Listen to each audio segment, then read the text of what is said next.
跨性別變性喺澳門仲係一個比較陌生嘅課題。有人本嚟係男兒身，卻從小到大無時無刻都希望自己能夠變成女仔。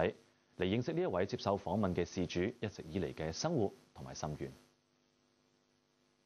如果我要咁樣夾硬逼自己生活喺一個男仔嘅身份入邊，我可能會冇咗個性命。咁所以我覺得冇嘢係值得過，我可以開開心心咁樣生活咯。長長嘅秀髮，纖幼修長嘅手指，身高超過175公分。眼前嘅 Avery 舉手投足之間都流露住嬌態。Avery 由細開始都中意着裙，中意玩芭比，男兒身藏嘅就係少女心。個主任同我講三生，我哋開一個人妖俱樂部俾你哋啊！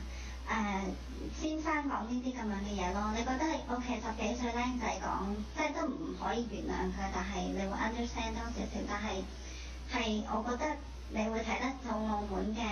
教育制度係上一級都已經係有呢一個咁嘅思想咁。Avery 中學嘅時候因此轉過7間學校，其中一家更加係男校，令到言行舉止都似女仔嘅 Avery 受盡歧視，亦都嘗試過做男性打扮，但係始終難以改變內心想做女仔嘅渴望，甚至喺15歲嗰一年選擇輕生。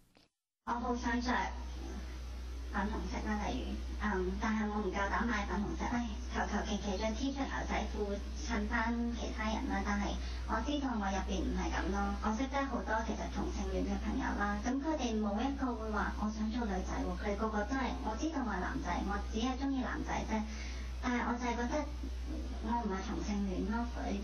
有某一個即係我個內心話我聽，我真係一個正常普通女仔中意男仔，但係我唔識得點樣解釋咯。Avery 之後到外國留學，最近終於完成咗性別重置嘅手術，以女性嘅身份開始新生命，亦都結交到外國嘅男朋友，但身份證上嘅性別仍然都未轉換。Avery 亦都希望澳門政府可以接納申請成為例子，等更加多嘅跨性別人士可以踏出第一步。華衛視記者馬永飛同李彬彬喺澳門報導。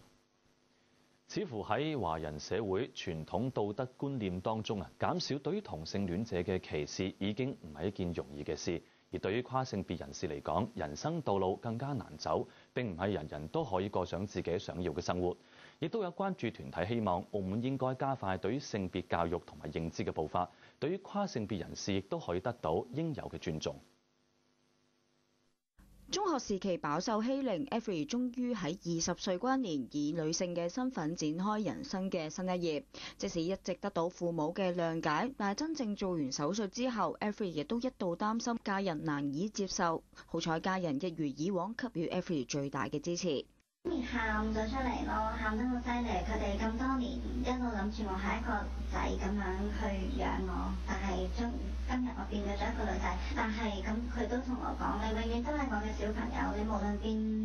變成點，變到剩翻一隻手指，你都係我嘅小朋友嚟嘅，我點樣都一樣咁愛你嘅。不過並唔係每一個跨性別人士都咁好彩。Avery 亦都坦言喺傳統嘅華人社會入邊，跨性別人士要好似一般人咁揾工結婚都係困難重重，所以暫時都唔會選擇返澳門生活。即係識咗一個人，佢或者接受得到我，未必佢全個屋企都接受得到我嘅咯。咁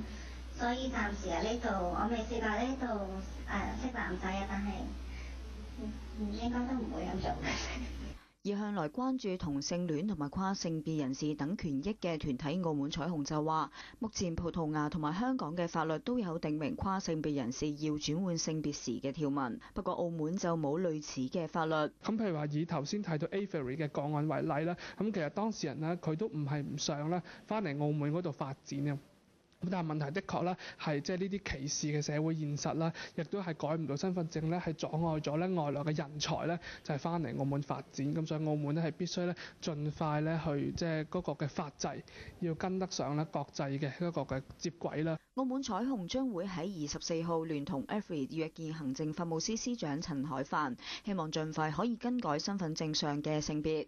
而身份證明局就回覆話，居民身份上嘅資料要同出世紙係一樣，更改資料要向民事登記局申請。而至今身份證明局接獲過3宗嘅同類查詢個案。華衛視記者馬永飛同李彬彬喺澳門報導。